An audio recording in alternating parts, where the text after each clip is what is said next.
Assalamualaikum warahmatullahi wabarakatuh. Salam sejahtera buat kita semua. Semoga kita semua dalam keadaan sehat jasmani dan rohani, tidak kekurangan satu apapun. Amin ya robbal alamin. Oke, Mimin akan melanjutkan cerita Liontin Giok Naganya. Tapi seperti biasa, bantu dulu tekan tombol like dan berkomentar juga Tuan dan Nona. Terima kasih sesudah dan sebelumnya. Oke, mari kita lanjutkan saja ceritanya, guys. Bab 2013 sampai bab 2016. Setelah itu, Ye Chong berdiri dan pergi. Ketika Ye Chong pergi, Nangong Ho berkata dengan penuh arti, "Tuan Ye, jangan lupa untuk memikirkannya dengan cepat. Saya khawatir akan ada perubahan besar di kota Blackwater segera." Ye Chong hanya mengangguk dengan acuh tak acuh dan berkata dia tidak melakukannya. Tidak memperhatikan kata-kata Nangong Ho dan langsung berjalan. Tujuannya datang ke sini hari ini telah tercapai. Kemudian, Ye Chong kembali ke keluarga Lin dan memberitahu semua orang kemana dia pergi. Lin Sueyan, Xiao Qi dan yang lainnya terkejut. Karena Ye Chong pergi ke rumah Nangong pagi ini dan tidak memberitahu mereka bahwa dia pergi sendirian. Tapi setelah Xiao Qi dan yang lainnya mengetahuinya, mereka masih merasa takut. "Brengsek, kamu benar-benar pergi ke rumah Nangong? Apakah kamu mencari kesenangan? Kamu hanya mencari kematian," Xia Binghai berkata dengan kaget. Ye Chong sedikit tersenyum, "Aku hanya akan menyelesaikan rencanaku." "Rencanamu?" Semua orang bingung. Ye Chong tersenyum dan berkata, "Kamu akan segera tahu." Lalu, Xiao Qi berkata dengan cemas, "Saudara Ye Chong, apakah kamu benar-benar tidak dalam bahaya?" "Tidak," kata Ye Chong. Xiao Qi bertanya lagi, "Tetapi jika Anda mengalahkan Nangong Kisan seperti itu, apakah keluarga Nangong akan mengampuni Anda?" Ye Chong berkata sambil tersenyum, "Saya menyembuhkan Nangong Kisan." "Apa, Anda yang melakukannya? Apakah bajingan itu sudah disembuhkan?" Lin Sueyan bertanya dengan penuh semangat. Ye Chong mengangguk dan berkata, "Ya, Tuan Ye, Anda sangat baik hati sehingga Anda menyembuhkannya." Nada bicara Lin Sueyan sedikit tidak senang. Bagaimanapun, Nangong Kisan biasanya adalah orang yang mendominasi dan kejam. Dengan adanya dia, penduduk kota Blackwater sangat menderita. Ye Chong secara alami mengerti apa maksud Lin Sueyan. Dia tersenyum dan berkata, "Jangan khawatir, saya tidak akan membiarkan orang jahat ini menjadi sombong lama-lama." Suatu hari kemudian, hari ini adalah lelang dupa di Kuil Leiming. Pada hari ini, gerbang Kuil Leiming benar-benar dibuka. Meski biasanya pintu ini terbuka, namun seolah ada tembok tak kasat mata di sana. Tidak ada yang berani masuk ke Kuil Leiming untuk beribadah di hari biasa. Hanya pada hari pelelangan dupa, orang-orang dari semua kekuatan di kota Blackwater akan berkumpul di sini. Bahkan beberapa orang biasa yang punya uang ingin datang dan mencari celah. Pada hari ini, Kuil Leiming juga membuat peraturan untuk tidak pernah membunuh siapapun di kuil, yang memberikan keberanian kepada semua orang untuk masuk.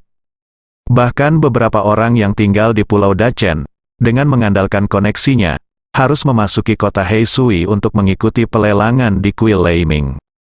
Pada hari ini, bahkan penjaga kota Blackwater akan lebih akomodatif.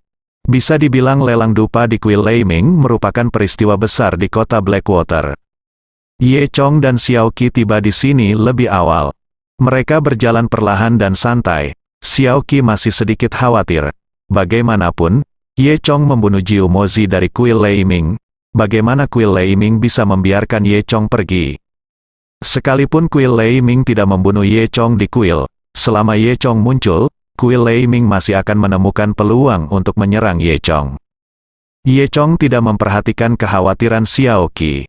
Dia tersenyum dan berkata kepada Xiao Qi, "Jangan khawatir, setidaknya hari ini Kuil Leiming sibuk dengan pelelangan dupa dan tidak punya waktu untuk memperhatikanku. Adapun besok, Kuil Leiming akan sibuk mengurus diri mereka sendiri, dan mereka tidak akan punya waktu untuk memperhatikanku." Xiao Qi bertanya dengan rasa ingin tahu, "Apakah ini rencanamu lagi?" Ye Chong mengangguk. "Apa rencanamu? Bisakah kamu memberitahuku?" Xiao Qi bertanya dengan cemberut. Ye Chong berkata sambil tersenyum, "Kamu akan segera tahu." Xiao Qi mendengus, "TSK, berpura-pura menjadi misterius. Aku bahkan tidak mengetahuinya." Ye Chong tersenyum bangga. Ngomong-ngomong, kamu di sini untuk menghadiri pelelangan dupa hari ini. Apakah kamu ingin membeli sesuatu? Xiao Qi bertanya lagi. Tentu saja, dikatakan bahwa ada banyak barang bagus dalam pelelangan dupa ini. Jadi tentu saja saya ingin datang dan membeli dua, kata Ye Chong. Xiao Qi bertanya lagi. Lalu Lin Suiyan menawarimu uang, mengapa kamu tidak menginginkannya? Ye Chong tersenyum dan berkata, seseorang akan membayar kita. Xiao Qi bertanya, siapa yang begitu besar dan ingin membayarmu? Ye Chong tidak menjawab, tetapi melihat ke suatu tempat tidak jauh, tersenyum sedikit, dan berkata, tidak, dia ada di sini. Xiao Qi melihat ke arah yang dilihat Ye Chong, dan menemukan bahwa orang itu adalah Ye Chong. Yang dilihatnya bukanlah orang lain, melainkan Nangong Qisan dari keluarga Nangong. Xiao Qi tertegun, apa? Kamu bilang dia akan membayarmu? Tentu saja. Ye Chong tampak percaya diri. Apakah ini persetujuanmu? Kamu menyembuhkan kakinya dan dia membantumu membeli sesuatu? Xiao Qi memandang Ye Chong dengan ragu. Ye Chong hanya tersenyum tipis, berpura-pura menjadi misterius. Xiao Qi menambahkan, kamu harus tahu bahwa Nangong Qisan kejam dan paling tidak jujur. Jika kamu percaya apa yang dia katakan, kamu benar-benar salah. Ye Chong tersenyum dan berkata, tunggu dan lihat saja. Setelah itu, Ye Chong kata Chong memimpin dan berjalan masuk. Xiao Qi mendengus marah, tapi masih mengikuti Ye Chong, dan keduanya memasuki kuil guntur. Ini sudah kedua kalinya Ye Chong datang ke kuil Leiming. Namun tata letak kuil Leiming jelas telah banyak berubah saat ini. Di kedua sisi jalan menuju pintu masuk, dipasang bendera sutra berbagai warna sehingga terlihat sangat semarak. Berjalan menyusuri jalan setapak menuju halaman depan. Halaman depan telah didekorasi, dan sebuah panggung telah didirikan di sebelah tempat pembakar dupa di depan. Di belakang panggung ada aula Buddha yang gelap. Meskipun dia tidak bisa melihat bagian dalam dari luar, Ye Chong bisa merasakan bahwa Patriark Kuye sedang duduk di sana. Selain Deadlift, ada 3 orang yang auranya hampir sama kuatnya dengan Deadlift. Keempat orang tersebut merupakan 4 nenek moyang besar kuil Leiming, yaitu daun mati, bunga patah, willow patah, dan rumput patah. Saya kira mereka mencoba mengatur seseorang untuk menimbulkan masalah di pelelangan. Halamannya dipenuhi kursi. Saat ini ratusan kursi sudah terisi. Dan lebih banyak orang yang berdiri. Meski seluruh halamannya luas, namun padat orang, sekilas gelap dan dipenuhi kepala manusia. Ye Chong juga senang karena ada banyak orang, jadi dia dan Xiao Qi masuk ke kerumunan tanpa terlihat mencolok.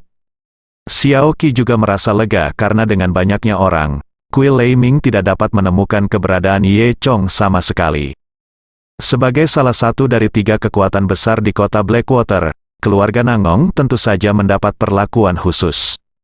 Nangong Qisan berjalan ke baris pertama dan duduk di kursi yang telah dipesan. Di sisi lain adalah lokasi keluarga Dugu, namun tidak ada satupun dari keluarga Dugu yang datang hari ini. Hal ini membuat semua orang percaya bahwa sesuatu yang besar sedang terjadi pada keluarga Dugu. Jika tidak, keluarga Dugu tidak akan gagal untuk datang ke pelelangan dupa. Karena setiap tahun, keluarga Dugu dan keluarga Nangong paling banyak merampok. Ye Chong mendengar orang-orang di sebelahnya mendiskusikan urusan keluarga Dugu. Saya dengar itu sepertinya ada hubungannya dengan nenek moyang keluarga Dugu, dan Dugu Yiking. Oh, benarkah? Apa spesifiknya? Kalau begitu saya tidak tahu. Keluarga Dugu telah memblokir berita itu dengan sangat erat, tapi saya yakin seluruh kota Blackwater akan segera mengetahuinya. Semua orang membicarakannya, Ye Chong mendengarkan sebentar, dan kemudian pelelangan dimulai. Tuan rumah yang bertanggung jawab atas pelelangan itu tidak lain adalah Sun Dai. Sun Dai naik ke atas panggung, diikuti oleh 2 orang yang mengenakan jubah biksu berwarna putih bulan. Kemudian, pelelangan dimulai. Sun Dai melangkah maju dan berbicara dengan sopan kepada semua orang. Semuanya, selamat datang di pelelangan dupa kami di kuil Leiming. Tahun ini pelelangan kami sangat istimewa karena ada beberapa benda suci yang nyata. Jadi kalian tidak akan kecewa. Mendengar ini, semua orang bertepuk tangan. Setelah itu, Sun Dai berkata, kalau begitu, mari berhenti bicara yang tidak masuk akal dan biarkan pelelangan dimulai sekarang. Semua orang kembali bertepuk tangan dan bersorak. Selanjutnya, mari kita sajikan yang pertama, ajak Sundai. Kemudian, dua biksu berjubah putih bulan berjalan keluar dari aula Buddha di belakang sambil membawa piring perak. Di atas piring perak terdapat cangkir kristal yang berisi cairan berwarna hijau. Cairan tersebut mengeluarkan bau amis, dan orang-orang di barisan depan menutup mulut dan hidungnya. Kemudian, Sundai berkata, semuanya, kami bertemu dengan Kui Niu di pinggiran Gunung Liubo di Laut Cina Timur 6 bulan lalu. Kami membunuh Kui Niu, inilah inti dari Kui Niu. Mendengar ini, semua orang tercengang, mereka semua takjub, tidak ada yang menyangka hal sebaik itu akan muncul di awal. Kui Niu Laut Cina Timur adalah binatang buas, tetapi darahnya memiliki efek membentuk tubuh dan mengolah ki. Dikatakan bahwa meminum darah Kui Niu di Laut Cina Timur setara dengan meminum obat mujarab kelas 9, yang sangat bermanfaat untuk latihan spiritual. Namun, Gunung Liubo di Laut Cina Timur pada dasarnya berbahaya, dan bahkan seorang master pun tidak akan berani masuk tanpa izin, apalagi binatang buas Kui Niu yang hidup di gunung tersebut. Oleh karena itu, darah Kui Niu ini sangat langka. Beruntung juga masyarakat Kui Leiming bertemu dengan sapi Kui yang malang di pinggiran Gunung Liubo dan mendapat seember darah. Sebagian besar darahnya dinikmati oleh masyarakat Kui Leiming sendiri, namun hanya sebotol kecil yang dikeluarkan sebagai barang lelang. Oleh karena itu, betapa berharganya kelompok ini secara alami terbukti dengan sendirinya. Semua orang tidak menyangka Kui Leiming akan mengeluarkan gerakan besar di awal, dan mata semua orang berbinar. Setelah itu, Sundai berkata, penawaran akan dimulai di bawah, harga dasarnya adalah 100 juta. Di kota Heisui, uang yang digunakan sama seperti di dunia luar. Begitu Sundai selesai berbicara, seseorang segera mulai menawar, saya akan membayar 110 juta. Saya akan membayar 120 juta, 130 juta. Untuk sementara, suara penawaran tidak ada habisnya. Semua orang di lapangan dengan cepat menjadi bersemangat. Lagi pula, siapa yang tidak menyukai hal-hal bagus seperti itu? Hal-hal yang dapat meningkatkan kekuatan diri sendiri hanyalah harta yang tak ternilai harganya. Siapapun yang memiliki sumber keuangan ingin memperjuangkannya. Tak lama kemudian, harganya dinaikkan menjadi 300 juta. Pada saat ini, Nangong Kisan, yang duduk di baris pertama, tiba-tiba berbicara, saya akan menawarkan 350 juta, begitu. Nangong Kisan berbicara, seluruh tempat langsung terdiam. Bukan karena mahalnya harga Nangong Kisan, hanya saja tidak ada yang berani bersaing dengan keluarga Nangong. Sekarang Nangong Kisan telah mengajukan penawaran, itu membuktikan bahwa dia menginginkan barang tersebut. Di antara orang-orang yang hadir di kota Blackwater, siapa yang tidak berani memberikan wajah ini kepada Nangong Kisan? Meski semua orang sangat enggan, mereka tetap tutup mulut dan tidak berani menaikkan harga lagi.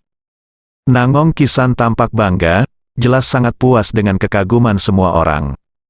Sundai yang berada di barisan depan menggelengkan kepalanya tak berdaya. Meski sedikit tidak puas, bagaimanapun juga, hari ini adalah pelelangan dupa, dan dia tidak bisa berbuat apa-apa terhadap keluarga Nangong. Jadi, dia tidak punya pilihan selain berkata, baiklah, karena tidak ada lagi yang menjadi biksu, maka barang lelang ini dibeli oleh putra keempat keluarga Nangong seharga 350 juta. Kemudian, biksu berjubah putih selama 2 bulan. Lalu dia mengirimkan cangkir darah Kui Niu ke Nangong Kisan. Semua orang memandang Nangong Kisan dengan iri. Segera setelah itu, lot kedua disajikan.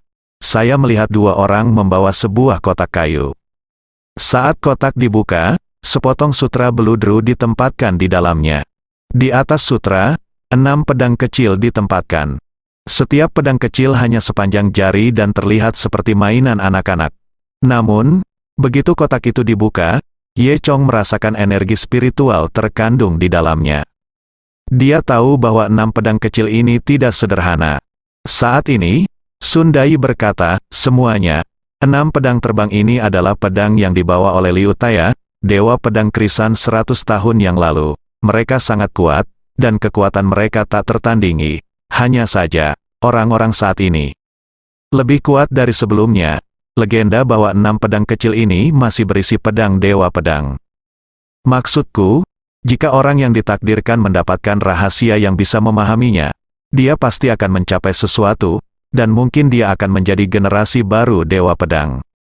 Jadi, bisa dikatakan benda ini benar-benar tak ternilai harganya. Beli saja kembali. Setelah itu, apakah bisa berperan tergantung sepenuhnya pada kesempatan kalian sendiri. Setelah mendengar perkataan Sun Dai, semua orang mulai berbisik. Sun Dai kemudian berkata, harga dasar dari set pedang ini adalah 200 juta. Benar-benar sepadan dengan uang yang dikeluarkan. Semua teman yang memiliki kekuatan dapat menawar. Bagaimanapun, keenam pedang kecil ini adalah milik Dewa Pedang generasi sebelumnya, dan dapat dianggap sebagai artefak. Namun, jelas bagi masyarakat awam di kota Blackwater, hal ini tidak terlalu menarik. Karena mereka mengetahui berat badan mereka sendiri dengan sangat baik, bahkan jika mereka membeli pedang itu kembali dan memberikannya 10.000 tahun, mereka tetap tidak akan dapat memahaminya. Selama kamu paham arti pedang, keenam pedang kecil ini tidak sebagus hiasan. Oleh karena itu, antusiasme banyak orang terhadap item ini sudah banyak memudar. Jumlah orang yang berpartisipasi dalam pelelangan jauh lebih sedikit, dan mereka yang masih menawar adalah mereka yang sangat percaya diri dengan kekuatannya sendiri.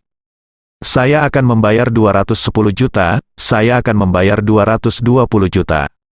Segera, Nangong Kisan menawarkan tawaran lain, 500 juta. Begitu Nangong Kisan membuka mulutnya, tidak ada yang bisa membantahnya. Jadi 6 pedang kecil ini dibeli oleh Nangong Kisan seharga 500 juta. Lalu, ada lot ketiga, yang bentuknya seperti liontin. Konon mengandung kekuatan pemimpin sekte tertentu di zaman dahulu. Jika digunakan akan menghancurkan dunia, kata Sun Dai dengan penuh semangat. Tentu saja benda ini hanya bisa digunakan satu kali saja, dan kekuatannya akan hilang setelah dilepaskan. Namun, hal ini setara dengan memiliki kesempatan menyelamatkan nyawa saat menghadapi musuh yang tidak bisa dikalahkan. Benda ini dianggap sebagai senjata ajaib bagi semua orang. Banyak orang yang ingin mencobanya. Sun Dai melanjutkan, harga dasar liontin kuno ini adalah 500 juta. Setiap barang yang dijual di sini bernilai tinggi. Jika dibawa keluar mungkin akan mengejutkan mata dunia. Namun, di kota Blackwater, hal ini normal, karena orang kaya di sini bukan kekurangan uang, tapi kekurangan sumber daya. Tentu saja orang yang tidak punya uang tetap tidak punya uang. Namun, 500 juta bukanlah apa-apa bagi orang-orang kaya ini, karena ini adalah peluang yang menyelamatkan jiwa, jadi semua orang menawar satu demi satu. Ada yang menawarkan 600 juta, 700 juta, 800 juta. Namun tak lama kemudian, Nangong Kisan tetap menawarkan 1 miliar. Melihat harga Nangong Kisan, beberapa orang enggan menerimanya. Namun setelah berpikir lama, akhirnya mereka menyerah. Bagaimanapun, dia telah menyinggung keluarga Nangong, dan kesempatan untuk menyelamatkan hidupnya tidaklah cukup. Saat ini, Sun Dai agak tidak puas dengan Nangong Kisan. Karena jika bukan karena Nangong Kisan, nilai barang lelang ini setidaknya akan meningkat 500 juta. Alhasil, kini hanya 1 miliar yang bisa diambil oleh Nangong Kisan. Tapi tidak ada yang bisa dia lakukan. Tanpa keluarga Dugu sebagai pesaing tahun ini, keluarga Nangong benar-benar bisa mengendalikan seluruh situasi. Setelah itu, Sun Dai tidak punya pilihan selain berkata sambil tersenyum, "Selamat kepada Tuan Muda keempat, tanah ini milikmu." Sebaliknya, Nangong Kisan tidak berekspresi seperti biasanya. Kemudian, barang berikutnya adalah cangkang kura-kura, yang terlihat agak tua dan tidak terlihat aneh. Namun jika Anda perhatikan lebih dekat, Anda akan menemukan bahwa cangkang kura-kura tersebut diukir dengan teks sandi yang padat. Sun Dai memperkenalkan, semuanya, ini adalah buku tulang naga yang legendaris. Dikatakan bahwa dalam teks rahasia ini, terdapat serangkaian keterampilan magis yang tercatat. Jika Anda dapat memahaminya, Anda akan memperoleh rangkaian keterampilan magis ini. Itu lahir ketika dia menjadi prajurit tingkat surga. Namun bagi para jenius sejati, keterampilan magis bukanlah satu-satunya. Beberapa orang dengan bakat bagus bisa memperoleh berbagai keterampilan magis lusa. Ye Chong menjadi tertarik saat mendengar ini. Karena garis keturunan naga ilahi, ketika dia menerobos prajurit Tianji, dia tidak mengembangkan keterampilan magis apapun. Ini selalu menjadi penyesalan bagi Ye Chong, meskipun kartu trufnya jauh lebih mudah digunakan daripada kemampuan sihirnya. Namun pada akhirnya, masih belum ada skill magis. Akan menjadi hal yang baik jika Anda dapat memahami teks rahasia cangkang kura-kura dan memperoleh keterampilan magis. Alhasil, Ye Chong menjadi sangat tertarik dengan cangkang kura-kura. Namun, Ye Chong tidak siap untuk menawar, dia hanya berdiri di tengah kerumunan dan menatap Nangong Kisan dengan tenang. Kemudian, Sun Dai berkata, harga dasar buku surgawi tulang naga ini adalah 1 miliar. Meskipun harganya tidak murah, bagaimanapun juga, ada peluang untuk mendapatkan keterampilan magis. Jika Anda menghabiskan 1 miliar untuk mendapatkan keterampilan magis keterampilan, itu pasti akan menjadi nilai super nilai uang. Oleh karena itu, begitu Sun Dai buka mulut, langsung ada tawaran. Saya akan menawar 11 miliar. 12 miliar, 1,5 miliar, 20 miliar. Tak lama kemudian, harganya naik menjadi 2 miliar. Setelah semua orang meneriakkan harganya, diam-diam mereka melirik ke arah Nangong Kisan yang duduk di baris pertama. Mereka semua takut kalau Nangong Kisan akan menaikkan harga. Nyatanya, Sun Dai juga diam-diam memandang Nangong Kisan dengan gugup. Dia tidak takut dengan tawaran Nangong Kisan, dia terutama takut bahwa Nangong Kisan akan menawar terlalu dini, sehingga orang lain tidak dapat menaikkan harga. Namun, Nangong Kisan tidak memberikan terlalu banyak peluang kepada semua orang. Setelah 2 miliar, dia berteriak, 25 miliar. Semua orang kembali kecewa, harus dikatakan bahwa Nangong Kisan juga sangat kaya, dan dia langsung menaikkan harga sebesar 500 juta setelah menawar. Banyak orang yang langsung dikalahkan oleh harga, dan banyak orang hanya bisa menghela nafas di belakang karena tidak berani bersaing dengan Nangong Kisan. Saat ini, saya tiba-tiba mendengar dengusan dingin. Haha, menurut saya siapa itu? Ternyata itu Nangong Kisan. Kamu benar-benar hebat, orang yang. Berbicara juga seorang pemuda, namanya Simen Fen Qiang, dan dia berasal dari keluarga Simen di kota Blackwater. Meski keluarga Simen bukanlah 3 kekuatan utama di kota Blackwater. Namun, keluarga mereka juga sangat berkuasa di kota Blackwater, nomor 2 setelah 3 keluarga besar. Oleh karena itu, Simen Fen Qiang tidak takut pada Nangong Kisan seperti orang lain, dan dia berani bersaing dengannya. Semua orang memandang Simen Fen Qiang, ingin melihat siapa yang begitu berani. Simen Fen Qiang, di sisi lain, tampak bangga dan berpikir dalam hati, sialan Nangong Kisan, kamu mengandalkan kekuatan keluargamu untuk mendominasi di sini. Aku harus bersaing denganmu untuk mendapatkan wajah ini hari ini. Memikirkan hal ini, Simen Fen Qiang berteriak, saya akan membayar 2,8 miliar. Banyak orang yang menyombongkan diri ketika melihat seseorang melawan Nangong Kisan. Dan Sun Dai diam-diam merasa senang. Setelah Simen Fen Qiang selesai menawar, dia memandang Nangong Kisan dengan ekspresi bangga di wajahnya. Melihat ekspresi Nangong Kisan, dia sepertinya mengabaikan provokasi Simen Fen Qiang. 3 miliar, tawaran Nangong Kisan. 35 miliar, kata Simen Fen Qiang. Segera setelah itu, Nangong Kisan mengajukan penawaran 4 miliar. Semua orang terkesiap, 4 miliar bukan lagi angka kecil. Bahkan untuk keluarga Nangong pun jumlahnya tidak sedikit. Apalagi Nangong Kisan sudah membeli banyak barang sebelumnya. Dia masih bisa menghabiskan 4 miliar sekarang. Apakah keluarga Nangong benar-benar mengizinkannya menyia-nyiakannya seperti ini? Tidak ada yang meragukan kekuatan finansial keluarga Nangong, tetapi mereka meragukan apakah Nangong Kisan dapat mengerahkan uang sebanyak itu. Namun karena Nangong Kisan telah menawar harganya, meskipun keluarga Nangong tidak senang, mereka tetap harus membayar ketika waktunya tiba. Dan melihat penampilan Nangong Kisan, sepertinya dia bertekad untuk mendapatkan benda tersebut. Tentu saja yang paling membahagiakan di sini adalah pesta lelang. Hati Sun Dai diliputi kegembiraan. Semula ia mengira buku surgawi tulang naga paling banyak hanya bisa terjual 3 miliar, namun kini langsung meningkat menjadi 1 miliar. Ketika Nangong Kisan meneriakkan 4 miliar, wajah si Men Fan Qiang menjadi merah dan putih. Bukan karena dia takut, hanya saja keluarga si Men memang tidak mampu membayar 4 miliar itu. Tidak ada cara lain, si Men Fan Qiang tidak punya pilihan selain menelan amarahnya, dan mengutuk dengan suara rendah, "Brengsek, coba saya lihat, ada begitu banyak lelang nanti, bagaimana Anda, Nangong Kisan, bisa mengambilnya?" Lalu, buku surgawi tulang naga dengan lancar disahkan oleh Nangong Kisan. Membelinya, segera setelah itu, lot berikutnya adalah manik kristal bundar. Ketika Xiao Qi melihat manik kristal ini, matanya berbinar. Kemudian, Sun Dai memperkenalkan, semuanya. Ini adalah manik roh air berumur 10.000 tahun yang diambil dari dasar laut Cina Timur.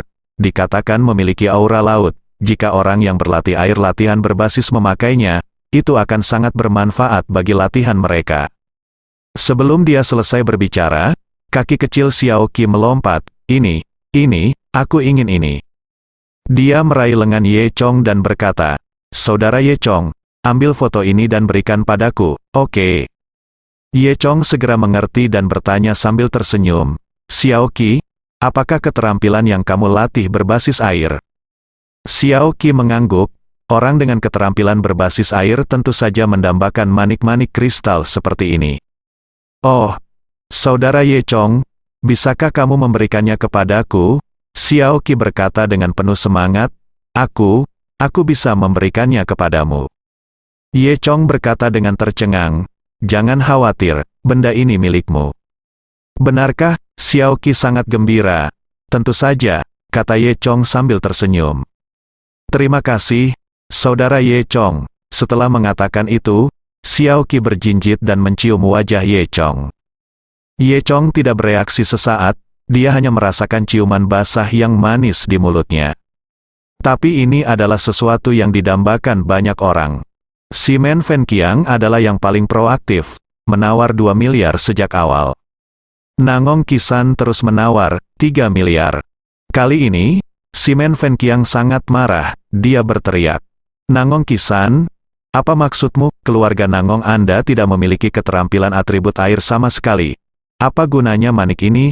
Anda tahu bahwa saya adalah seorang praktisi keterampilan atribut air, tapi kamu tidak. Apakah kamu ingin melawanku?" Nangong Kisan tidak mengatakan sepatah kata pun, sangat membosankan. Orang seperti ini aneh, sama sekali tidak seperti karakter Nangong Kisan biasanya. Segera setelah itu, si Men Fan Qiang menaikkan harga lagi, tetapi Nangong Kisan selalu bersaing dengan si Men Fan Qiang tanpa menyerah. Pada akhirnya manik ini tetap dibeli oleh Nangong Kisan seharga 4,5 miliar. Si Men Fan Qiang sangat marah hingga giginya gatal karena kebencian. Xiao Qi, sebaliknya, tampak kecewa. Dia berkata kepada Ye Chong, "Saudara Ye Chong, bukankah kamu mengatakan kamu akan membelinya dan memberikannya kepadaku? Mengapa itu dibeli oleh Nangong Kisan lagi? Kamu tidak menepati janjimu, kamu berbohong kepada aku, kamu jahat sekali, bajingan." "Jangan khawatir, semua foto yang diambil Nangong Kisan hari ini adalah milikku," kata Ye Chong sambil tersenyum. Xiao Qi bertanya dengan rasa ingin tahu, "Benarkah, apakah ini rencanamu?" Ye Chong hanya tersenyum dan tidak berkata apa-apa. Pelelangan kemudian dilanjutkan, berlangsung beberapa jam. Semua orang mengetahui bahwa Nangong Kisan tampaknya menjadi gila hari ini, dan dia menginginkan setiap barang di blok lelang. Hasilnya, ke-37 lot di seluruh lelang akhirnya dibeli oleh Nangong Kisan. Tentu saja, uang yang dia bayarkan untuk berbicara juga sangat tinggi. Orang yang tidak tahu mengapa menganggap keluarga Nangong tidak melakukan kesalahan apapun. Jika Kuil Lei Ming tidak mengetahui bahwa keluarga Nangong memiliki semua uang ini, mereka mungkin akan menganggap Nangong Kisan sebagai pembuat onar. Menurut aturan lelang, Lei Mingxi memberikan semua barangnya kepada Nangong Kisan terlebih dahulu dan memintanya untuk mengambil kembali barang tersebut terlebih dahulu lalu kembali ke rumah Nangong untuk mengambil uang. Karena Kuil Lei Ming juga mengetahui kekuatan keluarga Nangong, dia tidak takut uang mereka tidak akan cukup. Semua orang menghela nafas, tak disangka, lelang dupa hari ini berakhir seperti ini. Tentu saja pemenang terbesar di sini adalah kuil Guntur. Justru karena si Men Fan Qiang harus bersaing dengan Nangong Qisan untuk setiap barang lelang. Nangong Qisan tampaknya bertekad untuk memenangkan setiap item. Oleh karena itu, jumlah total lelang akhir menjadi 2 kali lipat dari perkiraan kuil Lei Ming. Dapat dikatakan bahwa mereka menghasilkan banyak uang hari ini. Setelah itu, pelelangan berakhir dan semua orang keluar dari kuil Lei Ming. Karena banyaknya orang, masa pun riuh. Untuk sementara waktu, kuil Lei Ming menjadi sangat kacau. Ye Chong, sebaliknya, mengambil kesempatan untuk mencari-cari sesuatu dalam kekacauan ini. Segera, Ye Chong menemukan sasarannya. Dia adalah seorang biksu yang mengenakan jubah biksu berwarna putih bulan. Dia tidak lain adalah angin puyuh kecil yang disebutkan Sun Dai sebelumnya. Ternyata Ye Chong tidak hanya sekedar menonton pelelangan di bawah ini. Ia juga memanfaatkan waktu itu untuk mengobrol dengan beberapa orang yang akrab dengan kuil Lei Ming dan menentukan siapa bawahan Sun Dai yang cakap, Xiao Xuanfeng. Pada saat ini, ketika semua orang meninggalkan kuil Lei Ming, terjadi kekacauan. Ye Chong dengan sengaja berjalan ke sisi Xiao Xuanfeng, dan kemudian dia sengaja menabrak Xiao Xuanfeng. Xuanfeng kecil berbalik dan melihat bahwa Ye Chong lah yang memukulnya, dan hendak mengutuk. Mata dia dan Ye Chong bertemu, dan mata Ye Chong tiba-tiba berubah menjadi ungu. Setelah itu, angin puyuh kecil kehilangan kesadaran. Di sisi lain, Nangong Qisan memasukkan semua barang lelang ke dalam tas harta karun. Tas harta karun itu seukuran dompet, dan fungsinya setara dengan senjata ajaib luar angkasa. Namun, ini jauh lebih rendah daripada senjata ajaib luar angkasa Ye Chong, serupa dan dapat menampung hampir 50 harta karun seukuran semangka. Tentu saja, meskipun demikian, hal ini tidak umum terjadi di dunia biasa. Setelah itu, Nangong Qisan mengambil apa yang telah dia panen dan keluar dari kuil Lei Ming. Begitu dia keluar, seorang pria berjubah biksu berwarna putih bulan datang. Itu tidak lain adalah Little Tornado. Xiao Xuanfeng mengucapkan beberapa patah kata di telinga Nangong Qisan. Nangong Qisan tiba-tiba tercengang. Kemudian, angin puyuh kecil itu pergi dengan sendirinya. Nangong Qisan, sebaliknya, meminta pengawal yang mengikutinya untuk kembali dulu sementara dia harus melakukan sesuatu sendiri. Beberapa pengawal pada awalnya sedikit khawatir, namun mereka tidak berani melanggar perintah Nangong Qisan, sehingga pengawal tersebut pergi terlebih dahulu. Nangong Qisan, sebaliknya, berjalan ke arah lain. 10 menit kemudian, Nangong Qisan sampai di jalan terpencil di belakang kuil Lei Ming. Jalan setapak ini merupakan jalan buntu di hutan belantara, dikelilingi pepohonan tua yang besar dan sepi. Saat ini, di ujung jalan, sudah ada 2 orang yang menunggu Nangong Qisan. Itu tidak lain adalah Ye Chong dan Xiao Qi. Ketika Xiao Qi melihat Nangong Qisan, dia sedikit terkejut dan berkata, "Wow, saudara Ye Chong, dia benar-benar ada di sini. Kamu sangat akurat." Kemudian, Xiao Qi berkata kepada Nangong Qisan, Nangong Qisan, tidak. Pikirkan tentang itu, kita di sini, serahkan barang-barang bagus secepatnya, atau aku akan membunuhmu hari ini." Xiao Qi tampak seperti sedang memblokir jalan dan merampok. Ekspresi Nangong Qisan tampak kusam, dan dia berjalan langsung ke arah Ye Chong dan berhenti.